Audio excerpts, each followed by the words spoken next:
Bonjour Rudy, bonjour à toutes et à tous. L'approche de Pessah nous invite à nous intéresser à la cachérisation des ustensiles. D'une façon générale, c'est mieux d'avoir une batterie de vaisselle pour Pessah, ça facilite beaucoup de choses. Maintenant, il y a des choses qui sont incontournables. Le principe, c'est kebol o karpolto. De la façon dont on utilise et que la chaleur va rentrer faire rentrer le produit Hametz dans les ustensiles, eh bien, comme ça, on pourra faire ressortir ce qui est dans le principe, soit par le feu direct. Dans ce cas-là, on devra cachériser par le feu direct, ce qui s'appelle l'iboun, soit c'est par l'intermédiaire d'une cuisson avec de l'eau, avec du liquide, et la cachérisation se fera par la ga'ala.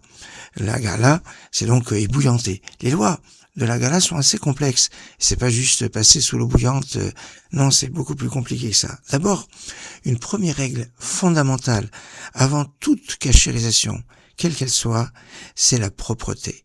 C'est-à-dire que l'objet qui va être cachérisé doit être absolument, complètement propre au plus degré. Pourquoi ? Parce que la cachérisation va faire sortir le Hametz Abaloua, c'est-à-dire le Hametz qui est dans les parois, qui est absorbé dans les parois de l'ustensile, mais elle ne rend pas cachère du Hametz chez Be'ayin, du Hametz apparent. Le Hametz apparent, lui, il faut absolument l'enlever. Alors, si on a des ustensiles qui donc sont Hametz, et donc on s'en est servi dans le Hametz, ils sont bien propres, mais ils contiennent dans leurs parois du Hametz. Très important de savoir que ces ustensiles, on ne doit pas les utiliser pendant Pessah, bien évidemment puisqu'ils sont Hametz, mais on a le droit de les garder. On n'est pas obligé de les vendre. Certes, on doit se débarrasser de tout Hametz, on ne doit pas posséder de Hametz, mais c'est seulement le Hametz Shebe'ayin, c'est-à-dire le Hametz apparent. Du Hametz Abaloua, c'est-à-dire du Hametz qui est absorbé dans les parois d'un objet, eh bien, il n'y a pas d'interdiction de le garder. Mieux encore, si on le vend dans les procurations, eh bien, certains vont dire qu'après Pessah, il faudra retremper sa vaisselle au mikvé. Donc, c'est pas top. Alors, comme on ne doit pas l'utiliser, on la mettra de côté. Certains même conseillent de mettre dans un placard fermé à clé, pas pour le vendre, mais pour ne pas être amené à l'utiliser par inadvertance. Et donc, on pourra les mettre en hauteur, on pourra les mettre dans un endroit où l'accès sera pas aussi facile, ce qui permettra que si on a l'idée de vouloir les utiliser, on aura suffisamment de temps pour se rappeler que c'est Pessah et se décourager d'avoir à les utiliser. Au niveau de la cachérisation des ustensiles, la matière est importante. On pourra cachériser un objet en métal, en bois, en pierre.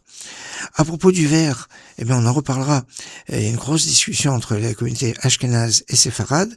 Et à propos de la porcelaine, de tout ce qui est à base de terre cuite, ça c'est pas cachérisable.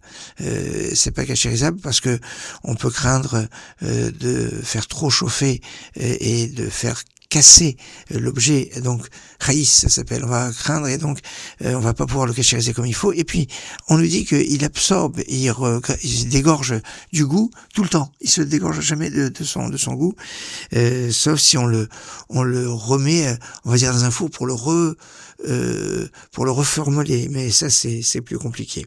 En tout cas, pour le plastique, il y a un gros débat sur lequel on en reparlera parce que le plastique n'existait pas à l'époque où les Chachamim ont discuté sur la cachérisation des ustensiles. Alors, est-ce que il rentre dans la catégorie cachérisable ou pas? On en reparlera. Pour l'heure, je vous souhaite une excellente journée.